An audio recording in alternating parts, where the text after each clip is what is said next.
Question number 9, Dr Megan Woods. Thank you, Mr Speaker. My question is for the Minister for Climate Change Issues. Does he intend to create a low-carbon development strategy or plan as per the 2010 United Nations Framework Convention on Climate Change Agreement, of which New Zealand is a signatory? If so, when? Mr Speaker. Order. The Honourable Dr Nick Smith. On behalf of the Minister of Climate Change, New Zealand's strategy includes the Emissions Trading Scheme, the Global Research Alliance on Agricultural Air Emissions, our incentives for electric cars, our home insulation program, our 90% renewable electricity goal, and our afforestation scheme boosted by $23 million in Budget 2015. This government favours practical programs to reduce emissions over idealistic strategies. I note, for instance, the previous government strategy of New Zealand being carbon neutral, but during which 1999 to 2007 net emissions went up by 28%. Thank you, Mr Speaker. Supplementary question, Dr Megan Woods. How does he plan to meet his government's target of a 50% reduction in greenhouse gas emissions by 2050 with no low-carbon strategy or plan and no plan to create a strategy? Oh, Mr Speaker. The Honourable Dr Nick Smith. Mr Speaker, I'm far more interested in actual programs that will deliver real reductions in emissions than the sort of idealistic strategies that we had for 9 years when emissions went up net terms by 28%. And that is why this government includes an emissions trading scheme, something the previous government talked about for 9 years, but we did. Things like the renewable energy target, where we went backwards under the previous government, but are now up to 80% and on target to reach 90% renewable electricity. Things like our electric car program, things like the work of Joe Goodhue around the afforestation program. All of those programs are real and will make a positive difference. Thank you. Supplementary question. Supplementary question, Dr Megan Woods. Will he consider the appointment of a depoliticised independent body, such as in the UK, who has responsibility for carbon planning and budgeting, and an actual plan of how to meet emission reduction targets? Oh, Mr Speaker. The Honourable Dr Nick Smith. Mr Speaker, I think I've set out a very clear, active plan of what this government is doing around climate change. And in my view, having some sort of cross-party think scheme was what the sort of approach that occurred under the previous government when emissions grew very rapidly. Supplementary question, Joanne Hayes. Thank you, Mr Speaker. How does this government's actual record on emissions compare with the previous government's since the Framework Conventions on Climate Change was signed? The Honourable Dr Nick Smith. Emissions are reported... Order. I apologise. Point of order. I understand that supplementary is designed to enable the Minister to attack the previous Labour government. Order.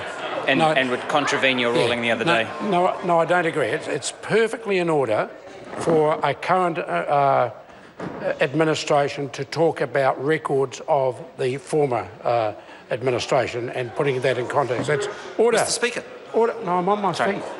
That has always been the case. The point I know that Mr Shaw is referring to is I detect it is simply an attack question rather than an attempt to balance current emissions versus early emissions. If it's an attack question, I may well intervene, but in this case, I don't see any harm with comparing a current record versus a previous record. The Honourable Dr Nick Smith.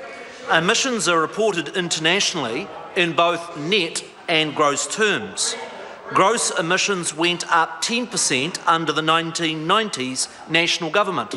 They went up by a further 13% under the previous Labour government, and they've gone up by 3% gross under this government. Net emissions went up 1% during the 1990s national government.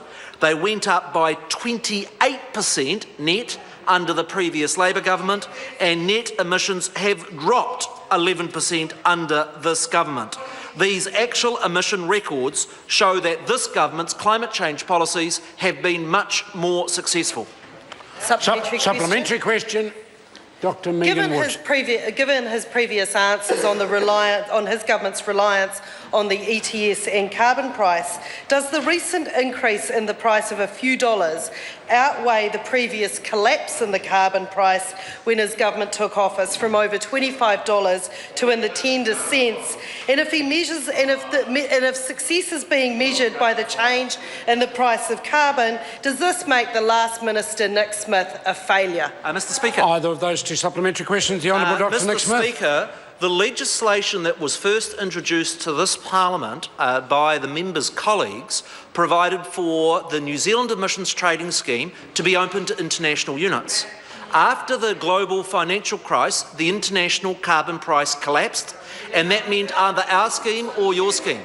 And then this government took a decision in December 2 years ago to close off the New Zealand scheme to international units, and that meant from the 1st of January this year, the carbon price has lifted from 20 cents to approximately $7, and that makes the scheme more worthwhile.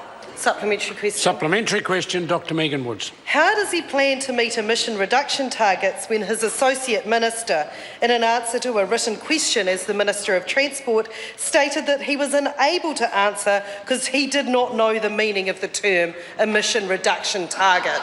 Speaker. Honourable Dr. Nick Smith. I'm sure that will be a misrepresentation of the Minister of Transport, who today is taking another positive initiative around transport with the Prime Minister, and I would look at his record around the incentives for electric cars that we have introduced by this government. I'd look at the $1 billion that's been invested in terms of the electrification of Auckland Rail. I would also look at initiatives like afforestation and other programs by a colleague that shows that this government's climate change policies are far more credible and are actually working. Question number 10.